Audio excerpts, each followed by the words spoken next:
51%. That's the score Eternals currently has on Rotten Tomatoes at the time I'm recording this.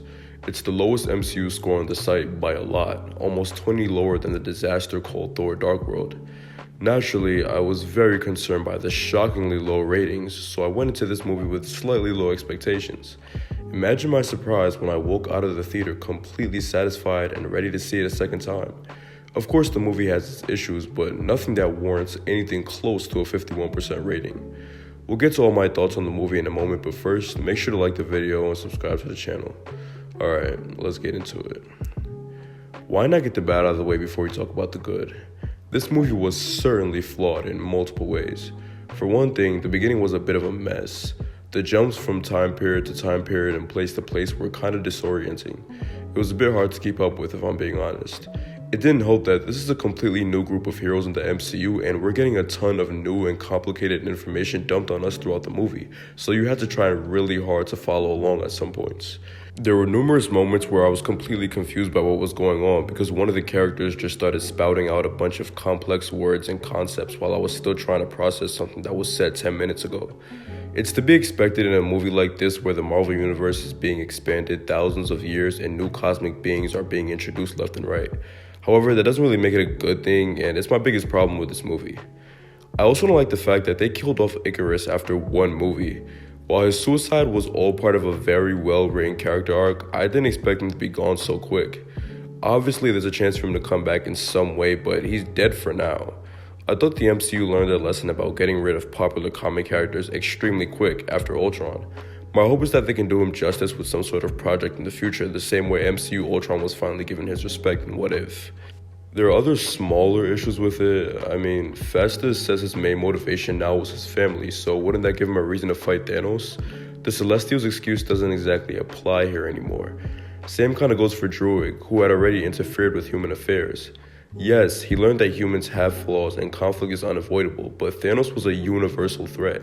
He already showed he was willing to interfere and had enough compassion for humanity to do so, so logically, he would interfere in that situation. I guess it's just one of those things where you say whatever and keep it moving. It's not a super important plot point anyway. It's something you can overlook, just like the Eternals somehow knowing exactly where to find each other even though most of them hadn't seen each other in years and years. It's technically a plot hole, but I can look past all these things because at the end of the day, they're not really significant and I don't care that much. Okay, I'm done bitching about the parts I don't like. Let's talk about everything that I love about the film. Anything related to the visuals was amazing. Eternals had some of the most beautiful shots in the MCU. The cinematography was so good, and even if the movie sucked, I would still see it again just because everything looks so pretty. The action was great as well. Ikaris' lasers were awesome, and a lot of the Eternals either had unique powers or powers that were used in cooler ways than they previously had been used in the MCU. One of my favorite moments is when Sersi turns the bus into roses. Makkari's running scenes are some of the best speedster scenes in comic book movie history. Slow-mo speedster scenes have honestly gotten old. They didn't hold back here and it looked awesome. Her fight with Ikaris was top tier. When she started blitzing him non-stop, I almost jumped out of my seat. That was the best battle in the movie for me, but a close second was actually Eternals vs. Deviants in Babylon. Not sure if you guys know this, but I'm obsessed with team fight scenes where everything is perfectly coordinated. I think this started when Cap and Bucky double-teamed Tony in Civil War, and I became aware of it while watching the Guardians of the Multiverse jump Ultron in What If. Any group action sequence that's in sync is an automatic favorite. One thing that made me super happy is the fact that the Celestials weren't really nerfed. In fact, you could say that the opposite happened. In the comics, they were around 2,000 feet tall, but here we see that Arishem completely dwarfs Earth in size. That's a ridiculously massive difference in height. It's rare to see characters not get nerfed in the MCU, and I don't think we've ever seen a character get buffed like this. I loved Arishem's voice, and he was extremely intimidated. I wonder when we'll see him next. Now we have to talk about the Eternals themselves, because they have some very solid writing. Ikaris is, in my opinion, one of the most well-written characters in the MCU. All of his life, he had been trained to obey and follow Arishem. It was the only thing he knew, so of course, when he learned of Arishem's true plan to start the emergence, he was ready to do whatever he was ordered to do. It's why he left Sersi. He truly loved her and he wouldn't be able to stop himself from telling her about the emergence if he stayed with her. While Ajax started having doubts, Ikaris stayed solid and his loyalty led him to kill her. It was a choice that tore him apart and caused him great emotional distress. Ikaris was ready to kill the other Eternals after as well. His blind loyalty to the Celestials almost doomed the Earth. The only thing that saved him was his love for Sersi. He didn't hesitate to violate any of the others, but when he came face to face with her, he couldn't bring himself to release his lasers. After the fight was over, Ikaris chooses to fly into space and then directly into what appears to be the sun, killing himself. It's a choice that can be interpreted in numerous ways. Perhaps the guilt he felt for what he did to his fellow Eternals overwhelmed him, and he couldn't bring himself to face them after murdering Ajax and trying to kill the others. I also think that Ikaris believed he no longer had a purpose now that he went against the only thing he had been raised to do. For centuries, he followed Arishem, but when it came down to the crucial moment, he failed to do the main thing he existed for.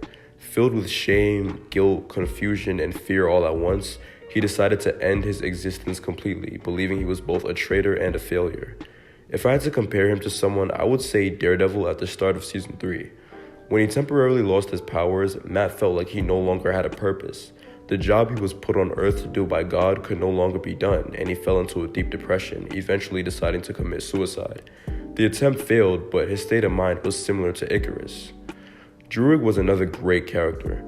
Knowing that you could put an end to death and suffering but not being allowed to is horrible for a person's conscience. The guilt and self-blame would be non-stop, and that's what Druig had to deal with for years until he came to terms with the fact that humans have flaws, and no matter what, there will always be conflict. Phastos had a similar conflict centered around guilt. He helped humans advance for years, and the more they did, the more death and destruction they caused. The atomic bomb was the final straw. He couldn't handle the fact that he played a major role in the cause of so many deaths. Each of the Eternals had something that made them really interesting besides one or two. I'll give Marvel props for that. It's not exactly easy to give out enough characterization when you have so many characters to focus on. The twists in this movie were pretty good, especially the Ikaris one. I didn't suspect him until he said, "I'm not who you think I am," to Kingo. Even then, I thought he just had confidence issues about being a leader. I never thought he'd be the one that killed Ajax. The other twist was much more expected. I knew something was up with the Eternals' backstory from the jump. There wasn't much surprise when they revealed that there was no Olympia and Arishem had been lying to them the whole time. Overall, there's a lot I like about this movie. It's different from the normal MCU movie, which is definitely a good thing.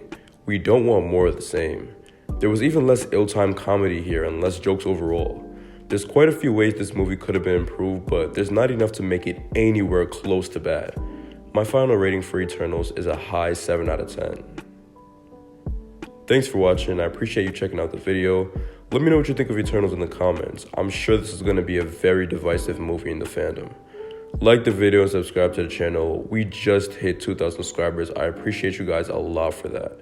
New video coming soon. See you guys next time.